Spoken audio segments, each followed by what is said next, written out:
நம்மளுடைய இன்றைய நிகழ்ச்சியில் நீரிழிவு நோய் உள்ளவர்கள் தங்கள் பாதங்களை பாதுகாப்பாக பார்த்துக் கொள்வது குறித்து ஒட்டுறுப்பு அறுவை சிகிச்சை மருத்துவர் டாக்டர் பாலசுந்தரம் அவர்களுடன் நேர்முகம்.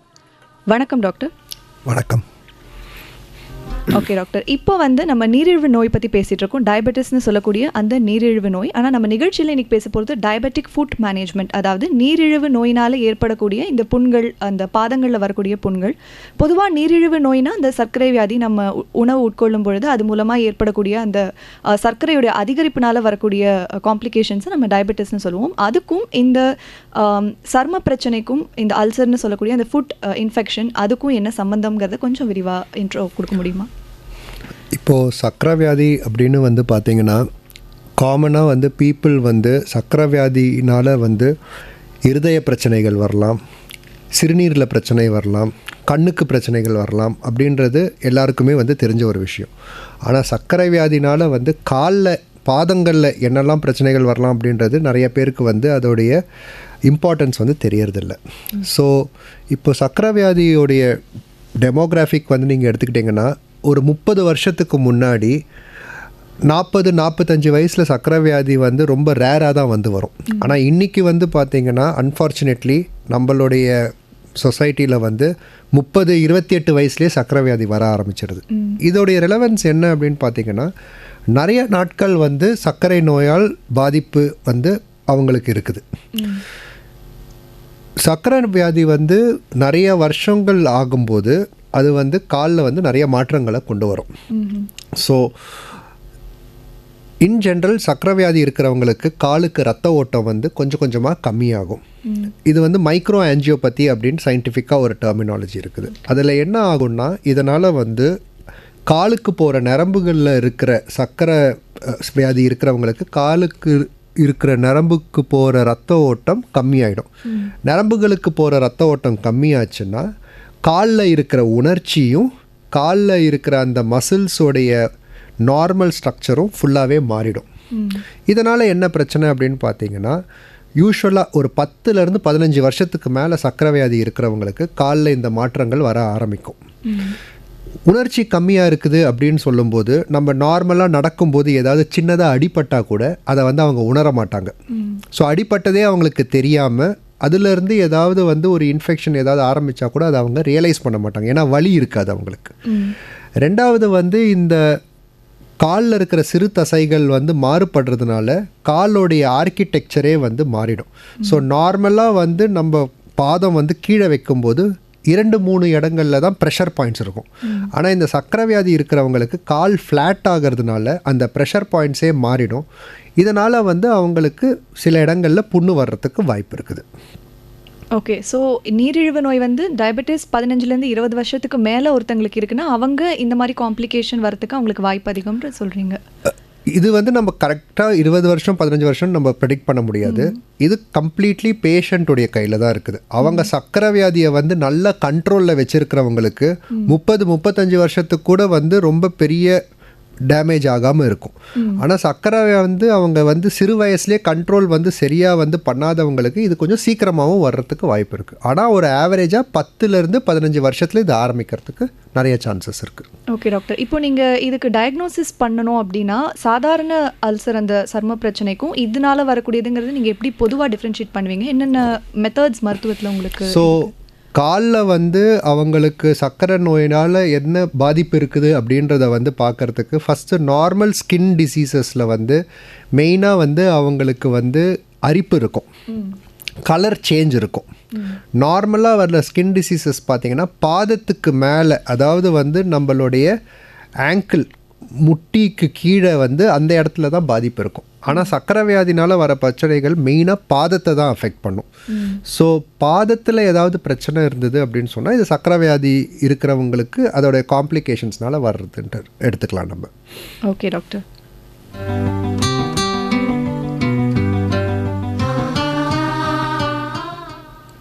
ஓகே டாக்டர், இந்த டயபெட்டிக் ஃபுட் அப்படிங்கிறது நீங்கள் சொன்னீங்க. பொதுவாக நம்ம இதில் ஏதாவது வகைகள் இருக்கா? காம்ப்ளிகேஷன்ஸ் வைஸ் நீங்கள் இதை டைப் போடுவீங்களா? எந்த நேரத்தில் என்ன மாதிரி ட்ரீட்மெண்ட் பண்ணணும்? ஸோ டயபெட்டிக் ஃபுட் அப்படின்னு நம்ம சொல்லும்போது என்ன நம்மளுடைய நினைப்புக்கு வரணும் அப்படின்னு சொன்னால் காலில் வந்து பாதத்தில் இருக்கிற பிரச்சனைகள். யூஸ்வலாகவே வந்து பார்த்திங்கன்னா இதில் நிறைய டைப்ஸ் இருக்குது. பட் பேஷண்ட்ஸ் வந்து காலில் ஏதாவது ஒரு புண்ணு இருந்தால் தான் ஃபஸ்ட்டு வந்து அதை நோட்டீஸ்டே பண்ணுவாங்க. ஸோ இந்த புண்ணு வந்து ஏதாவது வந்து ப்ராப்ளம் கொடுக்குது அவங்களுக்கு, இந்த புண்ணுனால ஏதாவது கசிவு இருக்குது, இல்லை இதில் இன்ஃபெக்ஷன் இருக்கிறதுனால கால் வீக்கம் ஏதாவது இருக்குது, அந்த மாதிரி ஸ்டேஜில் தான் அவங்க யூஸ்வலாக வந்து நம்மக்கிட்ட வந்து ஒரு ஒப்பீனியன் வந்து வாங்கிப்பாங்க. மெனி பேஷண்ட்ஸ் வந்து பார்த்திங்கன்னா இந்த புண்ணு வந்து ரொம்ப வருஷமாக இருக்கும் அவங்களுக்கு. கிட்டத்தட்ட ஒரு 6 மாதமா 8 மாதமா ஏன் சில சில 2 வருஷமாக கூட வந்து இருக்கும். அதனால் அவங்களுக்கு எதுவும் பிரச்சனை வரல அப்படின்றதுனால அதை விட்டுருவாங்க. ஸோ யூஸ்வலாக நான் என் பேஷண்ட்ஸ்கிட்ட என்ன சொல்லுவேன்னா, நம்ம காலில் இருக்கிற பாதத்தில் இருக்கிற தோல் வந்து ஒரு வீட்டை சுற்றி இருக்கிற செவுறு மாதிரி. செவுத்தில் வந்து ஒரு ஓட்டை இருக்குது, ஆனால் யாரும் வீட்டுக்குள்ளே வரல அப்படின்றதுனால நம்ம வந்து விட்டுட்டோன்னா என்றைக்காவது ஒரு நாளைக்கு யாராவது ஒருத்தவங்க வீட்டுக்குள்ளே வந்துடுவாங்க. அதே மாதிரி பாதத்தில் வந்து ஒரு புண்ணு இருக்குதுன்னா கிருமிகள் வந்து அது உள்ளே வர்றதுக்கு அது ஒரு டோர் மாதிரி தான். அந்த டோரை நம்ம ஓப்பனாக விட்டோம்னா என்றைக்கு வேணாலும் கிருமிகள் உள்ளே வரலாம். அண்ட் கிருமிகள் ஒன்ஸ் உள்ளே வந்துச்சுன்னா இன்ஃபெக்ஷன்னால் நிறைய பேருக்கு வந்து சின்னதாக இருக்கும் புண்ணு, நானே வந்து பார்த்துருப்பேன், இதை வந்து சரி பண்ணிக்கோங்கன்னு சொல்லுவேன். அவங்க வந்து அதை வந்து ஃபாலோ பண்ண மாட்டாங்க. 2-3 மாதத்துக்கு அப்புறம் இன்ஃபெக்ஷனோட வரும்போது காலையே எடுக்கிற நிலைமை வரைக்கும் போயிடும். ஸோ அதோடைய சீரியஸ்னஸ் அவங்களுக்கு புரிஞ்சாதான் அதை வந்து அவங்க வந்து ட்ரீட்மெண்ட் வந்து எடுத்துப்பாங்க அதுக்கு. நிச்சயமா டாக்டர். இன்னைக்கு ஹலோ டாக்டர் நிகழ்ச்சியில் நீரிழிவு நோய் உள்ளவர்கள் தங்கள் பாதங்களை பாதுகாப்பாக பார்த்துக் கொள்வது குறித்து ஒட்டுறுப்பு அறுவை சிகிச்சை மருத்துவர் டாக்டர் பாலசுந்தரம் அவர்களோட தான் வந்து பேசிகிட்டு இருக்கோம். நம்ம நிகழ்ச்சியில் தொடர்ந்து பேசலாம். அதுக்கு முன்னாடி ஒரு சின்ன இடைவேளை. அழகு குட்டி செல்லம் திரைப்படத்துலேருந்து பல்ராமோட குரலில் நான் முத்துக்குமார் வரிகளில் வேட் சங்கர் சுகவனமோட இசையில் ஒரு பாடல் கேட்டு வந்து நம்ம தொடர்ந்து பேசலாம். கேட்டு இணைந்திருங்கள். இது ரெயின்போ பண்பலை 101.4.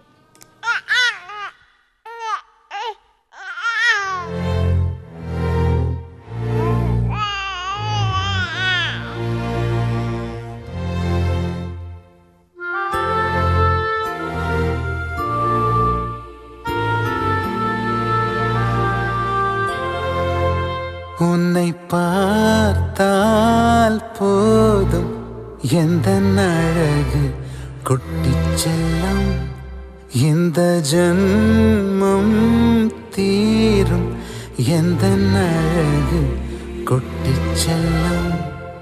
இறைவன் அவன் உருவம் எது நான் காண்கிறேன், நீதான் அது. உன்னை பார்த்தால் போதும் எந்த அழகு கொட்டிச் செல்லும், இந்த ஜன்மம் தீரும் எந்த அழகு கொட்டிச் செல்லும். நீ யார், நீ யாரோ நான் தான் நீயாய் மாறினாய். நான் யார், நான் யாரோ நீதான் நான் என்று கூறினாய். வேர் நான் பூனிதான் பூவே வாசம் வீசினாய். வாசம் என் சுவாசம் என்றும் நீதானே.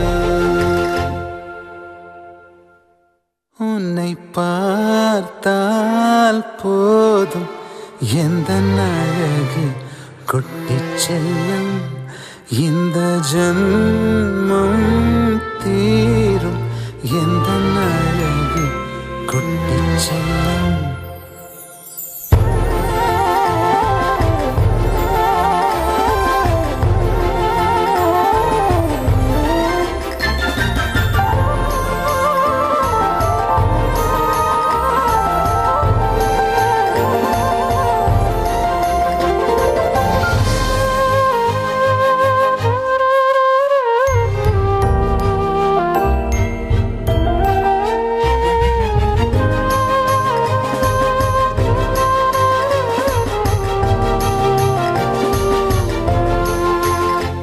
உன்னை அள்ளி நான் கொஞ்சம் போது அதை போல சுகம் இங்கு ஏது.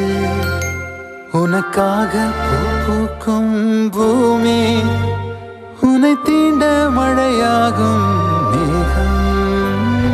சொர்க்கத்தின் துண்டொன்று மண் மீது வந்தே, கை நீட்டி விளையாட கண்டேன்.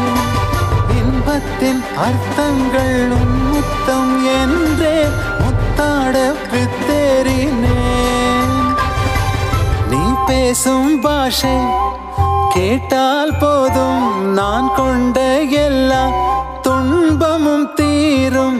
உன் பாதம் வீட்டில் வந்தால் போதும், உனக்காக வாழ்வேன் நான். உன்னை பார்த்தால் போதும், எந்த அழகு கொட்டிச் செல்லும். இந்த ஜன்மம் தீரும், எந்த அழகு கொட்டிச் செல்லும். இறைவன் அவன் உருவம் எது நான் காண்கிறேன், நீதான் அது. உன்னை பார்த்தால் போதும், எந்த அழகு கொட்டிச் செல்லும். இந்த ஜன்மம் தீரும், எந்த அழகு கொட்டிச் செல்லும்.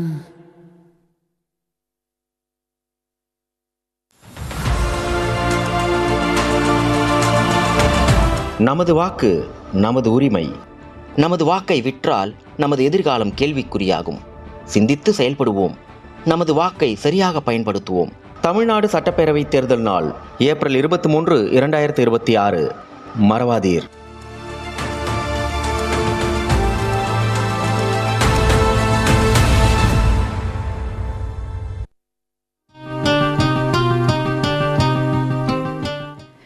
நேரம் 3:16 ஆயிட்டிருக்கு. நம்ம இப்போ ஹலோ டாக்டர் நிகழ்ச்சியில் தான் தொடர்ந்து பேசிகிட்டு இருக்கோம். நீரிழிவு நோய் உள்ளவர்கள் தங்கள் பாதங்களை பாதுகாப்பாக பார்த்துக்கொள்வது குறித்து ஒட்டுறப்பு அறுவை சிகிச்சை மருத்துவர் டாக்டர் பாலசுந்தரம் அவர்களோட தான் நம்ம வந்து பேசிக்கிட்டு இருக்கோம். ஸோ நம்ம தொடர்ந்து பேசும்போது எனக்கு ஒரு டவுட் வந்துச்சு டாக்டர். இப்போ வந்து நிறைய பேருக்கு சுகர் இருக்குது, அது வந்து அவங்க கண்டுபிடிச்சிருவாங்க. ஆனால் அவங்களுக்கு இப்போ இந்த சாதாரண பிரச்சனைகள் காலாணி இருக்குது அப்படின்லாம் சொல்லுவாங்க. இப்போ இந்த காலாணி அப்புறம் இந்த சுகர் இந்த ரெண்டும் சேர்ந்து இருக்கும்போது ஏதாவது இஷ்யூஸ் இருக்கா? அதோட காசஸ் இதை வந்து சீரியஸாக எடுத்துக்கிட்டு அவங்க போய் பார்க்கணுமா? கண்டிப்பாக சுகர் இருக்கிறவங்க, ரொம்ப வருஷமாக சுகர் டயபெட்டிஸ்னால் பாதிப்பாக இருக்கிறவங்க காலாணிகளை வந்து ரொம்ப சீரியஸாக எடுத்துக்கிடுவாங்க. இதுக்கு என்ன காரணம்னா, அந்த காலாணி அப்படின்றது வந்து என்ன அப்படின்றது வந்து பேசிக் ஒரு அண்டர்ஸ்டாண்டிங் இருக்கணும். ஸோ நம்ம வந்து நார்மலாக நடக்கும்போது பாதத்தில் வந்து நம்மளுடைய பெரும் விரலுக்கு கீழேயும் சிறு விரலுக்கு கீழேயும் பின்பகுதியிலையும் 3 இடத்துல தான் மேக்ஸிமம் ப்ரெஷர் வரும். இப்போ நான் ஏற்கனவே சொன்ன மாதிரி இந்த டயபெட்டிஸ் ரொம்ப வருஷமாக இருக்கிறவங்களுக்கு அந்த காலோடைய ஷேப்பே வந்து மாறிடும். இதனால் வந்து நார்மலாக எந்த இடங்கள் பாதத்தில் கீழே பதியாதோ அந்த இடங்களில் வந்து ப்ரெஷர் வர ஆரம்பிச்சிடும். இந்த ப்ரெஷர் ஜாஸ்தி ஆகும்போது அதுக்கு வந்து நம்மளுடைய உடம்பு கொடுக்குற ரெஸ்பான்ஸ் தான் இந்த காலாணி மாதிரி வந்து வரும். காலாணி அப்படின்றது ஒன்றும் இல்லை, அந்த ஸ்கின்னு வந்து இன்னும் கொஞ்சம் டஃப்பாக முயற்சி பண்ணுது. ஆனால் அது வந்து அன்ஃபார்ச்சுனேட்லி அந்த இடத்துல இருக்கிற ஸ்கின்னுக்கு அந்த தன்மை வந்து கிடையாது. ஸோ காலாணி வர ஆரம்பிக்கும் போது என்ன ஆகும்னா, சில நாட்களுக்கு அப்புறம் அது வந்து ஒரு புண்ணாக வந்து மாறிடும். ஸோ ஒன்ஸ் அது வந்து ஒரு காலில் ஒரு புண்ணு மாதிரி மாறிடுச்சுன்னா அதுக்கப்புறம் வந்து நம்மளுக்கு வந்து இன்ஃபெக்ஷன் ஆகிறதுக்கு வாய்ப்புகள் இருக்குது.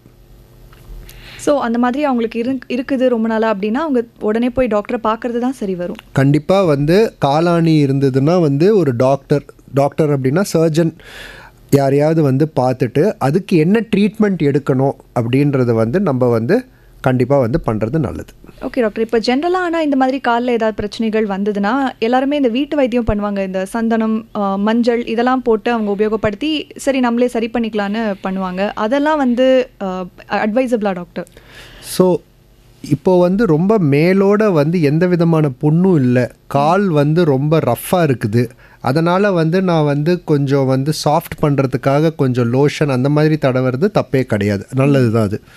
ஆனால் ஒன்ஸ் வந்து எஸ்டாப்ளிஷ்ட் ஒரு புண்ணு இருக்குது அப்படின்ற பட்சத்தில் நம்ம வந்து என்ன தடவுறோம்னாலும் வந்து நம்ம கையில் இருக்கிற கிருமிகள் வந்து அது வழியாக மேலே போகிறதுக்கு வாய்ப்பு இருக்குது.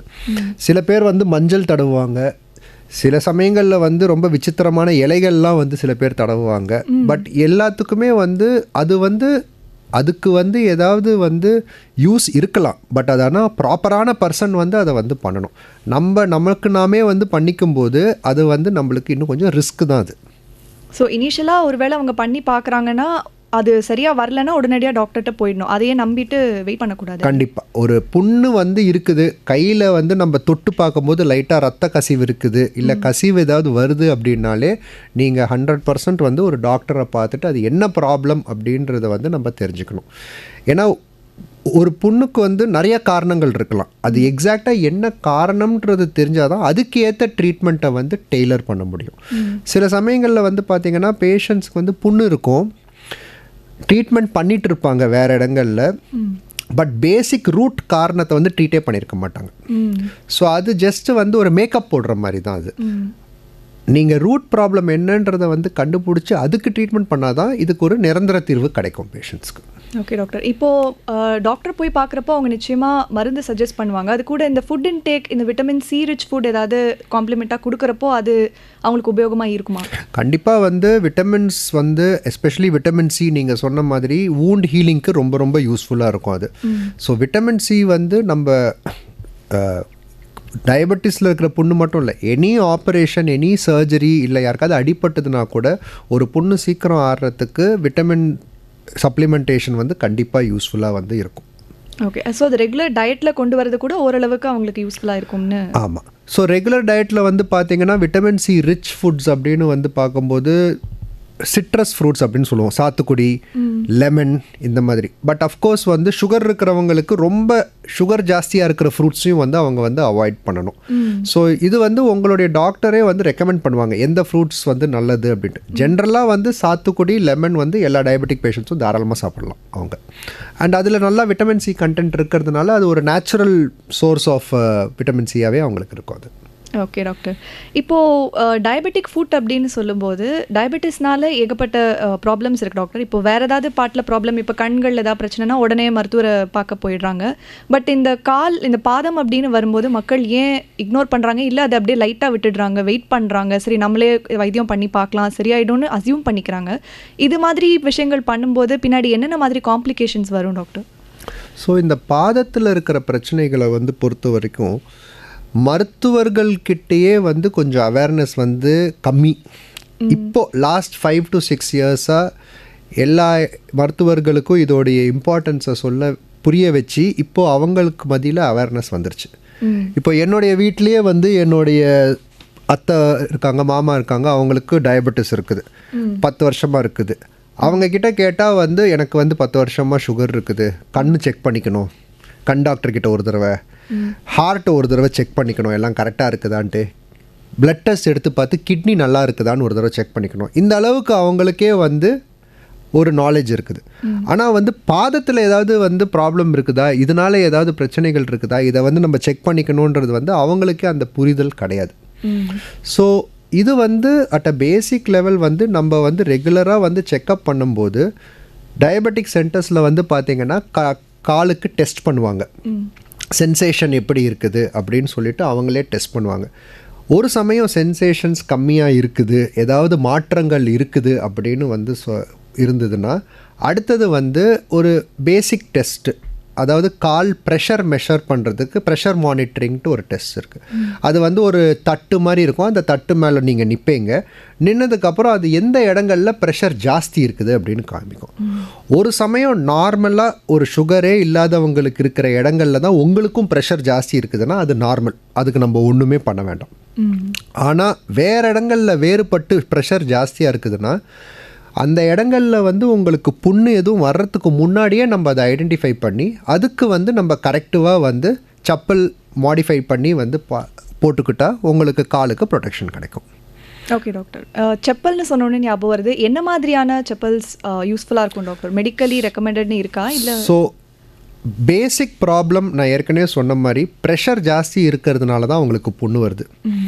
இப்போது நம்ம வந்து ஒரு புதுசாக ஒரு செப்பல் வாங்குகிறோம். அந்த செப்பலை வந்து நம்ம போட்டுட்டு நடக்கும்போது ஒரு இடத்துல வந்து லைட்டாக கடிக்கிற மாதிரி இருக்குது, இல்லை வந்து ஒரு இடத்துல மட்டும் ப்ரெஷர் ஜாஸ்தி இருக்கிற மாதிரி இருந்ததுன்னா நம்மளுக்கு கொஞ்சம் எரிச்சல் இருக்கும். அதனால் அந்த இடத்துல வந்து இருக்கிறதுனால செப்பலை கொஞ்சம் மாடிஃபை பண்ணுவோம், இல்லை வேறு செப்பல் போடுவோம். நம்ம ஏற்கனவே பார்த்த மாதிரி சுகர் நிறைய வருஷம் இருக்கிறவங்களுக்கு காலில் உணர்ச்சியே இருக்காது. ஸோ ஒரு சமயம் காலில் வந்து புது செப்பல் ஏதாவது கடிக்கிற மாதிரி இருந்தாலோ இல்லாட்டி வந்து ப்ரெஷர் ஜாஸ்தி இருந்தாலோ அது அவங்களுக்கு தெரியவே தெரியாது. தெரியாமையே அதே செப்பலை யூஸ் பண்ணுறதுனால அவங்களுக்கு வந்து காலில் புண்ணு வரத்துக்கு வாய்ப்பு இருக்குது. ரெண்டாவது முக்கியமான விஷயம் வந்து சுகர் நிறைய வருஷம் இருக்கிறவங்க இந்த புரியறதுக்காக சொல்கிறேன், ஹவாய் செப்பல் நம்ம சொல்லுவோம். அதாவது வந்து முதல் விரலும் ரெண்டாவது விரலுக்கு நடுவில் வந்து ஒரு ஒயர் மாதிரி இருக்கும், அதை பிடிச்சிக்கிட்டு நடப்போம். அந்த செப்பலை அவங்க யூஸ் பண்ணவே கூடாது. ஏன்னா அந்த இடத்துல அவங்களுக்கு ஏதாவது வந்து அரிப்பு இருந்துக்கிட்டே இருந்ததுன்னா அந்த இடத்துல புண்ணு வர்றதுக்கு வாய்ப்பு இருக்குது. ஸோ அவங்க வந்து மேலே, அதாவது காலுக்கு மேலே ஸ்ட்ராப் மாதிரி வர செப்பலை மட்டும்தான் அவங்க யூஸ் பண்ணணும். மூணாவது விஷயம் வந்து சாஃப்டான செப்பல் யூஸ் பண்ணணும். நார்மலாக வந்து ஒரு ஹார்டு சர்ஃபேஸை வந்து நடக்கும்போது நம்ம நடக்கிறது மாதிரி இருக்கிறது வந்து சுகர் இருக்கிறவங்களுக்கு செட் ஆகாது. ஸோ சாஃப்டான செப்பல், எம்சிஆர் செப்பல் அப்படின்ட்டு இருக்குது, எல்லா கடைகள்லையுமே இருக்கும். இப்போ நீங்கள் பார்த்தீங்கன்னா நிறைய இடங்களில் டயபெட்டிஸ் ஃபுட்வேர் அப்படின்ட்டே வந்து கொடுக்குறாங்க. நீங்கள் வந்து ரொம்ப எக்ஸ்பென்சிவான செப்பல் வாங்கணுன்ற அவசியம் கிடையாது. ஐடியல் வந்து உங்களுடைய காலோடைய பாதத்தோட ப்ரெஷரை பார்த்துட்டு அதுக்கேற்ற செப்பல் பண்ணுறது தான் ஐடியல். ஆனால் அந்த மாதிரி செப்பல் வந்து கொஞ்சம் செலவு ஜாஸ்தி ஆகிறதுக்கு வாய்ப்பு இருக்குது. 2000 2500 ஆகும். ஸோ அவ்வளோ நம்மளால் முடியாதுன்னா அட்லீஸ்ட் வந்து சாஃப்டான செப்பல், எம்சிஆர் செப்பல் வந்து நம்ம வாங்கி வந்து போடலாம். முக்கியமான விஷயம் நான் என் பேஷண்ட்ஸ் கிட்ட என்ன சொல்கிறேன்னா, நீங்கள் எங்கே அதிக நேரம் ஸ்பெண்ட் பண்ணுறீங்களோ அங்கே தான் செப்பல் போடணும். நீங்கள் வீட்டில் தான் இருக்கீங்க அதிக நேரம்னா வீட்டில் செப்பல் போடணும். நிறைய பேர் வந்து நம்மளுடைய கல்ச்சரல் ரீசன்ஸ்னால வீட்டுக்குள்ளே செப்பல் போடுறதுக்கு வந்து ரொம்ப தயக்கப்படுவாங்க. இல்லை டாக்டர், எனக்கு வந்து வீட்டுக்குள்ளே செப்பல் போட்டால் எப்படி, நான் சமைக்க முடியாது. ஸோ என்னுடைய நிறைய பேஷண்ட்ஸ் வந்து, சார் நான் எப்படி சமைக்கிறது, நான் எப்படி பூஜை ரூமுக்கு போகிறது செப்பல் போட்டுட்டு அப்படின்னு கேட்பாங்க. நம்மளுடைய கல்ச்சுரல் வேல்யூஸை நம்ம மதிக்கணும். ஸோ இந்த மாதிரி நேரங்களில் வந்து செப்பலுக்கு பதிலாக ப்ரொடெக்டிவ் சாக்ஸ் விற்குது. நீங்கள் ஜஸ்ட்டு ஆன்லைன் பிளாட்ஃபார்ம்ஸ்லேயே பார்த்தீங்கன்னாலே நிறைய ப்ரொடெக்டிவ் சாக்ஸ் இருக்குது. இந்த ப்ரொடெக்டிவ் சாக்ஸ் வந்து they are cotton based and உள்ளுக்குள்ளே ஒரு சிலிக்கான் லைனிங் இருக்கும். ஸோ உங்களுக்கு வந்து நீண்ட நேரம் நீங்கள் வந்து கிச்சனில் நிற்கிறீங்க, இல்லை இது பூஜா ரூமில் நிற்கிறீங்கன்னா கூட அது உங்கள் காலுக்கு வந்து ப்ரொடெக்ஷன் வந்து கொடுக்கும். அந்த வெரிகோஸ்க்குலாம் ஸ்டாக்கிங்ஸ்னு சொல்லிட்டு ரெக்கமெண்ட் பண்ணுவாங்க. எக்ஸாக்ட்லி. ஸோ வெரிகோஸ்க்கு ஸ்டாக்கிங்ஸ் மாதிரியே இதுவும் வந்து ஒரு சாக்ஸு தான். But it is a little more soft and கொஞ்சம் ப்ரொடெக்டிவ் மெட்டீரியல் ஆட் ஆகிருக்கும். ஸோ காமனாக இதுக்கு டெர்மினாலஜி டெம்பிள் சாக்ஸ் அப்படின்னு சொல்லுவாங்க.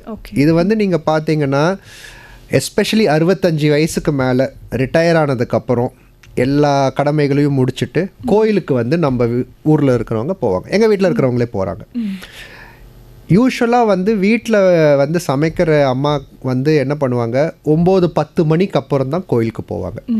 நல்ல மே மாதத்தில் அந்த ஹீட்டில் அந்த கோயிலில் அழகாக வந்து அந்த கருங்கல்லில் நடந்துட்டு வருவாங்க. அவ்வளவு வந்து பிளிஸ்டர்ஸ் வந்துடும் அந்த ஹீட்னால, அது அவங்களால உணரவே முடியாது. அதுக்கப்புறம் நம்ம கிட்ட வரும்போது பார்த்தீங்கன்னா 2 பாதமே ஃபுல்லாகவே வந்து அந்த ஸ்கின்னு போயிடும். ஸோ இது வந்து அவங்களுக்கு வலியே இருக்காது அப்படின்றதுனால அவங்களுக்கு தெரியவே தெரியாது. ஸோ நிறைய பேர் வந்து எப்படி நான் கோயிலில் செப்பல் போடுறது, எப்படி நான் கோயிலுக்குள்ளே சாக்ஸ் போடுறது அப்படின்வாங்க. கோயிலுக்குள்ளே செப்பல் போடுறது நம்ம பண்ணுறதில்ல, ஆனால் தாராளமாக நீங்கள் சாக்ஸ் போட்டுட்டு போகலாம். அது டெம்பிள் சாக்ஸ்ன்ட்டே வந்து பிராண்ட் பண்ணி விற்கிறாங்க. அது கண்டிப்பாக நீங்கள் வாங்கி யூஸ் பண்ணலாம். கண்டிப்பாக டாக்டர், ரொம்ப முக்கியமான டிப்ஸ் கொடுத்துருக்கீங்க. டாக்டர், இப்போது நீங்கள் இந்த என்ன மாதிரியான காலணிகள் பிரயோகப்படுத்தணும், எப்போ போய் செக் பண்ணணும் அந்த மாதிரி சொன்னீங்க. பட் ஜென்ரலாக எல்லாருக்குமே இருக்கிற டவுட்ஸ், எந்த டாக்டரை போய் கன்சல்ட் பண்ணணும், சரியாக யாரை போய் பார்க்கணும் அப்படிங்கிறது, அதுக்கு நீங்கள் என்ன மாதிரி அட்வைஸ் கொஞ்சம் டீட்டெயிலாக கொடுக்க முடியுமா? ஸோ பாதத்தை பொறுத்த வரைக்கும் நீங்கள் வந்து எந்த விதமான பிரச்சனையும் இல்லை, உங்களுக்கு புண்ணுலாம் எதுவுமே வந்து இல்லை, ஜஸ்ட்டு ஜென்ரல் செக்கப் அப்படின்னும் போது நீங்கள் ரெகுலராக போகிற டயபெட்டாலஜிஸ்ட், அதாவது வந்து சக்கரை வியாதியை வந்து பார்க்குற டாக்டரே வந்து ஃபஸ்ட் கான்டாக்டில் வந்து அவரே வந்து பார்க்கலாம். அதில் வந்து அவர் வந்து உங்களை வந்து பரிசோதித்து பார்த்ததில் ஏதாவது பிரச்சனைகள் இருக்குது அப்படின்ட்டு வந்து அவர் ஃபீல் பண்ணார்னா ஒரு சர்ஜனுக்கு வந்து அவர் ரெஃபர் பண்ணுவார். ஆனால் இப்போ வந்து உங்களுக்கு புண்ணு இருக்குது, ஏற்கனவே வந்து ஒரு புண்ணு வருது, இல்லை வந்து காலாணி மாதிரி வந்து ஆரம்பிக்குது அப்படின்னு வந்து சொல்லும்போது அதுக்கு வந்து பெஸ்ட் ஆப்ஷன் வந்து ஒட்டுறுப்பு அறுவை சிகிச்சை டாக்டரை நீங்கள் பார்த்தீங்கன்னா அவங்க வந்து அந்த புண்ணை வந்து எப்படி ட்ரீட் பண்ணணுன்றதுக்கு வந்து ஆப்ஷன்ஸ் வந்து கொடுப்பாங்க. ஓகே டாக்டர், இப்போ ட்ரீட்மெண்ட் ஆப்ஷன்ஸ் பற்றி நம்ம பேச ஆரம்பித்தனால ட்ரீட்மெண்ட் என்னென்ன வகைகள் இருக்குது doctor, stage by stage, and எந்த நேரங்களில் இந்த சர்ஜரி பண்ண வேண்டியது இருக்குது? ஸோ முதல்ல வந்து ஒரு பேஷண்ட்டுக்கு வந்து புண்ணு இருக்குது அப்படின்னு நம்ம எடுத்துக்கிட்டால் ஃபஸ்ட்டு கேள்வியே வந்து அவங்க என்ன கேட்பாங்கன்னா, சார் எனக்கு அது 8-9 மாதமாக வந்து இருக்குது சார், இதனால் எந்த பிரச்சனையுமே இல்லை, எங்கள் அம்மாவுக்கு ஒரு 70 வயசு 75 வயசு ஆகிடுச்சு, இதுக்கு நான் எதுக்கு சார் பண்ணணும், அதை சும்மா ஒரு ட்ரெஸ்ஸிங்ஸ் மட்டுமே போட்டுட்டு போயிடுறேன் அப்படின்ட்டு. காலில் புண்ணு இருந்தால் உங்களுக்கு ஹார்ட் அட்டாக் வரத்துக்கு வாய்ப்பு இருக்குது அப்படின்னு சொன்னால் எல்லாருமே ஷாக் ஆகிடுவாங்க. ஏன்னா இது எனக்கே வந்து தெரியாது. இது அன்ஃபார்ச்சுனேட்லி என்னுடைய வீட்டில் என்னுடைய சொந்த அங்கிளுக்கே நடந்த ஒரு விஷயம். Long time 10 years back. அவருக்கு காலில் வந்து இந்த மாதிரி ஒரு சின்ன புண்ணு இருந்தது. அதை வந்து சின்ன வயசுலேருந்தே என்னை வந்து சின்ன பையனாகவே பார்த்ததுனால நான் சொல்கிறது எதையுமே அவர் சீரியஸாகவே எடுத்துக்கல. நல்ல மனுஷன். ஒரு 4 yearsஆக இருந்திருக்கும்னு நினைக்கிறேன் பொண்ணு. திடீர்னு ஒரு நாளைக்கு வந்து அவருக்கு ஹார்ட் அட்டாக் வந்து இறந்து போயிட்டார். ஸோ அப்போ வந்து எனக்கு இது ரெண்டுத்துக்கும் ரிலேஷன் இருக்குதுன்றதே தெரியாது.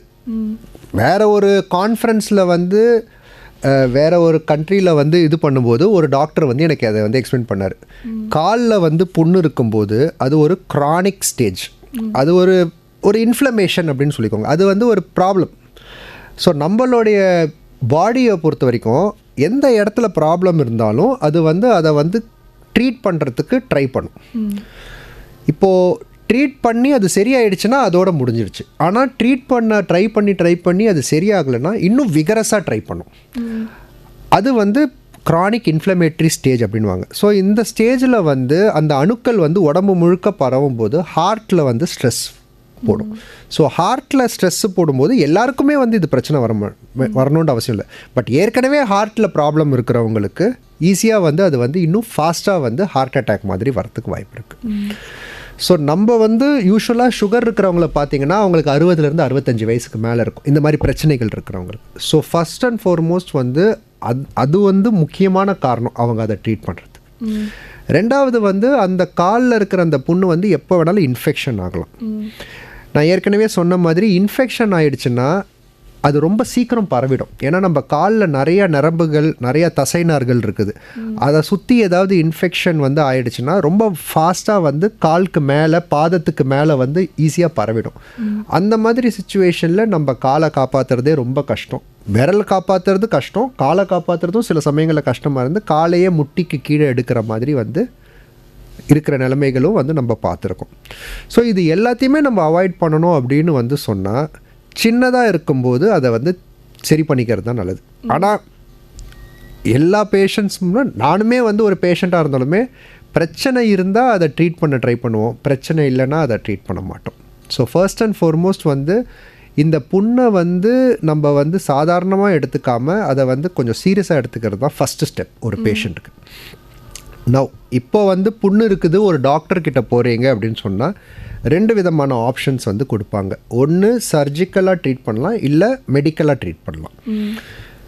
இப்போது மெடிக்கலாக வந்து யாருக்கு வந்து நம்ம சஜஸ்ட் பண்ணுவோம் யூஸ்வலான்னு பார்த்தீங்கன்னா, ரொம்ப வந்து சிக்காக இருக்கிறவங்க, வயசு ரொம்ப ஜாஸ்தி இருக்கிறவங்க, மற்ற ஹார்ட் கண்டிஷன்ஸு அந்த மாதிரி இருக்கிறவங்க, அவங்களுக்கு வந்து மயக்கம் கொடுக்கறதே ரிஸ்க்கு அப்படின்னும்போது நான் சர்ஜிக்கல் ஆப்ஷன்ஸ், ஆஃப்லோடிங் ஃபுட்வேர், அதாவது நம்ம போடுற சப்பல்லையே வந்து ஒரு குழி மாதிரி பண்ணிவிடுவாங்க எங்கே புண்ணு இருக்குதோ. ஸோ நடக்கும்போது அந்த இடத்துல ப்ரெஷர் இல்லாமல் கொஞ்சம் கொஞ்சமாக அந்த புண்ணு வந்து ஆறும். இது வந்து ஐடியல்னு நான் சொல்ல மாட்டேன், பட் டெஃபினட்டாக வந்து நிறைய பேஷண்ட்ஸ்க்கு இது ஒர்க் பண்ணும்.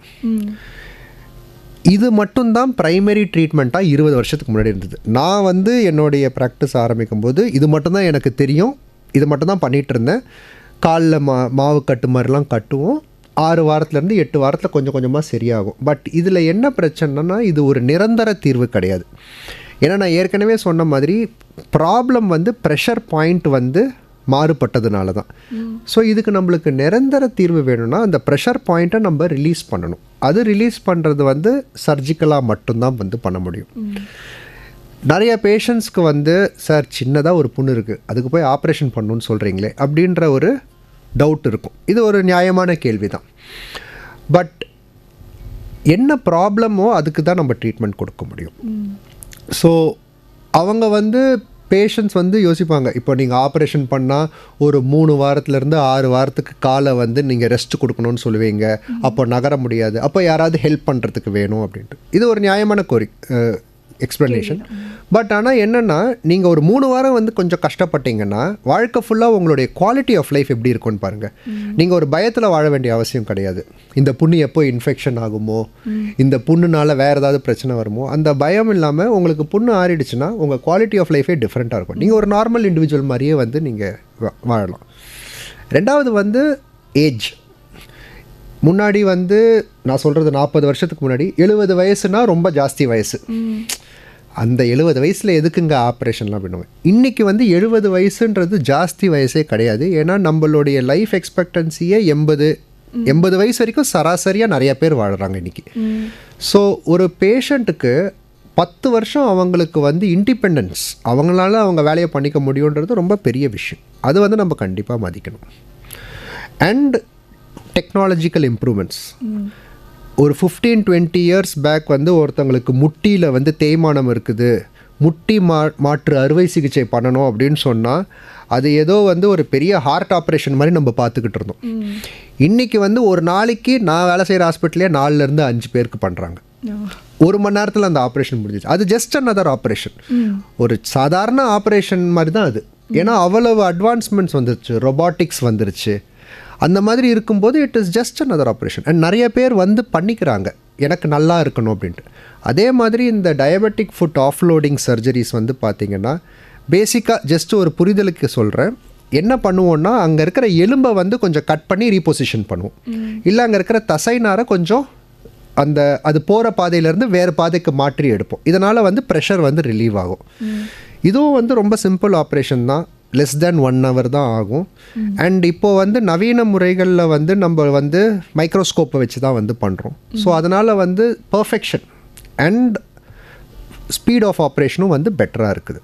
ஸோ 15 இயர்ஸ் பேக் இது ஆரம்ப ஸ்டேஜில் தான் இருந்தது. பட் இன்றைக்கி வந்து இது வந்து ஸ்டாண்டர்ட் ஆஃப் கேராகவே வந்து ஆயிடுச்சுன்னு நான் சொல்லுவேன். ஸோ பயப்பட வேண்டிய அவசியம் இல்லை, சர்ஜரி அப்படின்னா ரொம்ப பதட்டப்பட வேண்டிய அவசியம் இல்லை அப்படின்றதுக்கு தான் இதை நான் சொல்கிறேன். டாக்டர், இப்போ நம்ம ட்ரீட்மெண்ட் ஆப்ஷன்ஸ்னு பேசுகிறப்போ இன்ஃபெக்ஷன் வந்துச்சுன்னா பொதுவாக என்ன மாதிரி ட்ரீட்மெண்ட் போகும், இன்ஃபெக்ஷன் இல்லைன்னா எப்படி இருக்கும்? ஸோ இன்ஃபெக்ஷன் அப்படின்றது வந்து ஃபஸ்ட்டு நம்ம எப்படி ஐடென்டிஃபை பண்ணணும் அப்படின்னு பார்த்தீங்கன்னா, ஒருத்தவங்களுக்கு ரொம்ப வருஷமாக வந்து இல்லை ரொம்ப நாளாக புண்ணு இருக்குது, சடனாக அந்த இடத்துல வந்து கால் வீக்கம் இருக்குது, இல்லை வந்து ரெட்னஸ் இருக்குது, இல்லை வந்து ஃபீவர் வருது, பெயின் வருது அப்படின்னா கண்டிப்பாக ஏதோ வந்து ப்ராப்ளம் இருக்குதுன்னு அர்த்தம். இது எதனால் வருதுன்னு பார்த்தீங்கன்னா, அந்த புண்ணு வந்து கொஞ்சம் ஆழமாக இன்ஃபெக்ஷன் பரவிடுச்சுன்னா எலும்பை வந்து அரிக்க ஆரம்பிச்சிடும். ஸோ அங்கேருந்து பரவ ஆரம்பிச்சிடும்.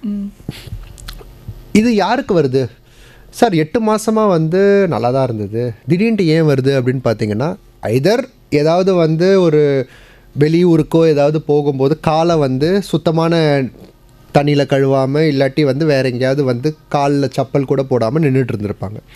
இல்லை சுகர் கண்ட்ரோல் ரொம்ப புவராக இருக்கிறவங்களுக்கு இந்த மாதிரி வந்து வரும். இல்லை சில சமயங்களில் வந்து இன்ஃபெக்ஷன் அப்படின்றது எப்போ வேணாலும் வரலாம். ஸோ இந்த மாதிரி சிச்சுவேஷனில் இருக்கிறவங்க வந்து இதை வந்து ஒரு எமர்ஜென்சி மாதிரி தான் பார்க்கணும். இப்போ நிறையா பேஷண்ட்ஸ் வந்து கேட்பாங்க, சார் இன்ஃபெக்ஷன் இருக்குது, அந்த இன்ஃபெக்ஷனை கிளியர் பண்ணுறதுக்கு ஆப்ரேஷன் பண்ணணும் அப்படின்னு வந்து சொல்கிறீங்க, ஒரு 2 நாள் 3 நாளைக்கு அப்புறம் நான் வந்து அட்மிட் ஆகிக்கலாமா அப்படின்னு கேட்பாங்க. அந்த மாதிரி வந்து பண்ண முடியாது. ஏன்னா 2 நாள் 3 நாளில் இன்னும் வந்து மேலே மேலே பரவ ஆரம்பிச்சிடும். இப்போ உங்கள் விரலில் அடிபட்டிருக்குது அப்படின்னா 2 நாள் 3 நாளைக்கு அப்புறம் நம்ம ஆப்ரேஷன் பண்ணிப்போமா, இமீடியட்டாக சரி பண்ணணும் தானே பார்ப்போம். அதே மாதிரி தான் காலில் இன்ஃபெக்ஷன்றது ஒரு எமர்ஜென்சி மாதிரி தான், இமீடியட்டாக பண்ணணும். அண்ட் அது இமீடியட்டாக பண்ணாலுமே விரலை காப்பாற்ற முடியும்ன்ட்டு சொல்லவே முடியாது. And it will take time. ஒரு ஆப்ரேஷனில் சரியாக போகாது. ஃபஸ்ட்டு வந்து டெட் டிஷ்யூஸை மட்டும் அழுகின சதைகளை எடுத்துட்டு க்ளீன் பண்ணிவிட்டு ட்ரெஸ்ஸிங் முறையில் கொஞ்சம் கொஞ்சமாக ஆற்றிட்டு, அதுக்கப்புறம் தேவைப்பட்டால் வந்து ஒட்டுறுப்பு அறுவை சிகிச்சை மூலயமா தோலை வேற எங்கே இருந்தாவது கொண்டு வந்து வைக்கணும். இது எல்லாம் வந்து சரியாகிறதுக்கு 8லேருந்து 10 வாரம் ஆகும். ஸோ எது வந்து புத்திசாலித்தனம், புண்ணு வந்து இன்ஃபெக்ஷனே ஆகாத போது அதை சரி பண்ணிக்கிறதா, இல்லை இன்ஃபெக்ஷன் ஆனதுக்கப்புறம் கஷ்டப்பட்டு அதை சரி பண்ணிக்கிறதா. முதலே உஷாரா. அண்ட் ஒன்ஸ் ஒரு பேஷண்ட்டுக்கு இன்ஃபெக்ஷன் ஆயிடுச்சுன்னா அந்த கால் வந்து என்றைக்குமே நார்மல் கால் மாதிரி இருக்காது. ஏன்னா அங்கே இருக்கிற அந்த அனாட்டமி எல்லாமே வந்து ஃபுல்லாகவே பழுதடைஞ்சிரும். ஸோ அவங்க நார்மலாக நடக்கிற மாதிரி எப்போவுமே அவங்களால நடக்க முடியாது. ஒரு சப்போர்ட் வேணும், ஒரு ப்ரெஷர் வந்து டிஃப்ரெண்ட்டாக தான் இருக்கும் அவங்களுக்கு. கண்டிப்பாக டாக்டர். வருமுன் காப்பது நலம் அப்படின்னு சொல்கிற மாதிரி இப்போது மக்கள் ஜென்ரலாக வீட்டில் எப்படி இருக்கணும், என்னென்ன மாதிரி இந்த ஹோம் கேர்னு சொல்லுவாங்க இல்லையா, வீட்டில் வந்து டூஸ் அண்ட் டோன்ட்ஸ் என்ன செய்யணும் செய்யக்கூடாது, இது வருவதே எப்படி தவிர்க்கலாம், என்ன மாதிரியான குட் ப்ராக்டிசஸ் அடாப்ட் பண்ணிக்கலாம், செக்கப்ஸ்னு போனால் எத்தனை நாளைக்கு ஒரு தடவை போகணும் இக்னோர் பண்ணாமல், ஸோ அந்த மாதிரி ஜென்ரலான கைட்லைன்ஸ் கொஞ்சம் கொடுக்க முடியுமா? ஷூர். ஸோ சக்கரவியாதி வந்து 10 வருஷம் 15 வருஷமாக இருக்கிறவங்க காலை வந்து ஒரு கண்ணாடி மாதிரி பார்த்துக்கணும் அப்படின்ட்டு யூஸ்வலாக சொல்லுவாங்க. அப்படின்னா என்ன அர்த்தம்னா உடையாமல் பார்த்துக்கணும். ஸோ கால் வந்து ஏன் வந்து இது வந்து ரொம்ப இக்னோர்டாக இருக்குது அப்படின்ட்டு பார்த்தீங்கன்னா, நம்ம கையிலையோ ஃபேஸ்லேயோ ஏதாவது ஒரு ப்ராப்ளம்னா அதை நம்ம ஈஸியாக பார்க்க முடியும். ஆனால் வயசு ஜாஸ்தியாக இருக்கிறவங்க பாதத்தை வந்து திருப்பி பார்க்குறதுன்றது ரொம்ப கஷ்டமான ஒரு வேலை. அதுதான் காமனாக பேஷண்ட்ஸும் சொல்லுவாங்க, சார் எனக்கு முட்டி வலி இருக்குது, நீங்கள் காலை இப்படிலாம் திருப்பி பார்க்க சொல்கிறீங்கன்னா எப்படி சார் பார்க்க முடியும் அப்படின்வாங்க. ஸோ இதுக்கு வந்து என்னென்னா, அவங்க வந்து ஒரு ஸ்டூல் மேலே காலை வச்சு மிரர், அதாவது கண்ணாடிக்கு முன்னாடி உக்காந்துட்டு ஒரு பாதத்தை வந்து ஸ்டூல் மேலே வச்சுட்டு அது வழியாக வந்து அவங்க பார்க்கலாம் காலில் ஏதாவது புண்ணு இருக்குதா, ஏதாவது வந்து ப்ளீடிங் இருக்குதா, இல்லை எல்லாருக்கும் மாற்றங்கள் இருக்குதா அப்படின்ட்டு. வீட்டில் வேறு யாராவது இருக்காங்கன்னா அவங்களையும் பார்க்க சொல்லலாம், தொட்டு பார்த்துட்டு அவங்க வந்து சொல்லலாம். ரெண்டாவது வந்து பாதத்தை வந்து கழுவுறது. பாதத்தை வந்து அவங்க நல்லா வாஷ் பண்ணதுக்கப்புறம் பாதத்தை வந்து நல்லா ட்ரை பண்ணிடணும் ஒரு டவலை வச்சு. தண்ணியிலேயே ரொம்ப நேரம் ஊற வச்சா என்ன ஆகும்னா, அந்த தண்ணியில் இருக்கிற மாய்ஸ்சர் வந்து கொஞ்சம் கொஞ்சமாக போய் அந்த ஸ்கின்னை வந்து சொதண்டு ஆக்கி அதிலிருந்து இன்ஃபெக்ஷன் ஆகிறதுக்கு வாய்ப்பு இருக்குது. மாய்ஸ்சரைசிங், அதாவது வந்து நம்ம காலில் வந்து வெடிப்புகள் நிறையா இருக்கும். நார்மலாகவே வந்து நம்மளுடைய கிளைமேட் ஹியூமிடிட்டி ஜாஸ்தியாக இருக்கிறதுனால கால் வெடிப்புகள் ஜாஸ்தியாக இருக்கும், பித்த வெடிப்புகள் மாதிரி.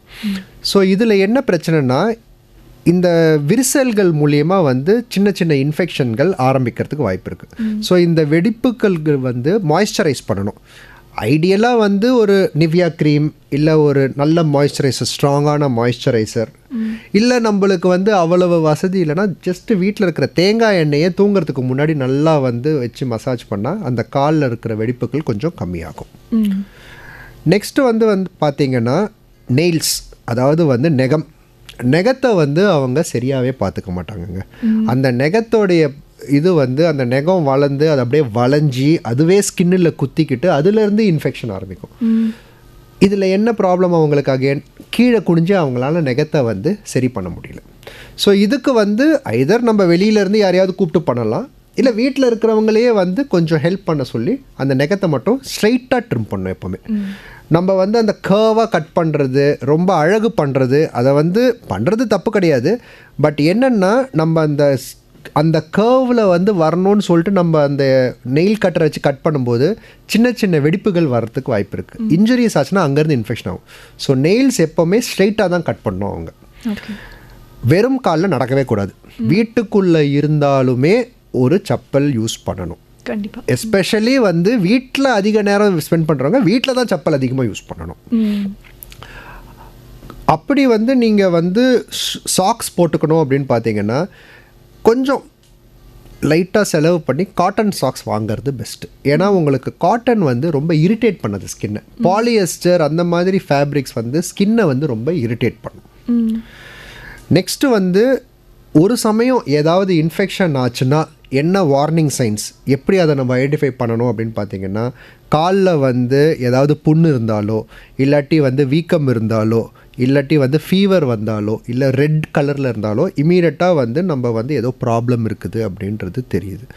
ஸ்மெல்லு ரொம்ப ஜாஸ்தி வர மாதிரி இருந்தது, இல்லை கசிவே வருது, இல்லை நீங்கள் வந்து பார்க்கும்போது ஃபுட்டோடைய ஷேப்பு மாறிடுச்சு. முன்னாடிலாம் நல்லா உட்காருங்க என்னுடைய செப்பல், இப்போ வந்து உட்கார மாட்டேங்குது, அப்போ ஏதோ ஷேப் மாறி இருக்கிற மாதிரி இருக்குது அப்படின்னு நீங்கள் ஃபீல் பண்ணிங்கன்னா கண்டிப்பாக ஒரு டாக்டரை பார்க்குறது நல்லது.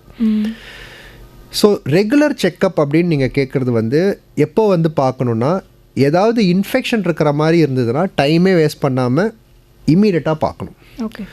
புண்ணு ரொம்ப வருஷமாக இருந்ததுன்னா ஒட்டுறுப்பு அறுவை சிகிச்சை டாக்டரை வந்து கன்சல்ட் பண்ணிவிட்டு அதுக்கு என்ன மாதிரி வந்து சர்ஜரி பண்ணாலோ இல்லை என்ன ஆப்ஷன்ஸ் இருக்குன்றதை டிஸ்கஸ் பண்ணி அந்த புண்ணை சீக்கிரம் ஆற்ற ட்ரை பண்ணும்.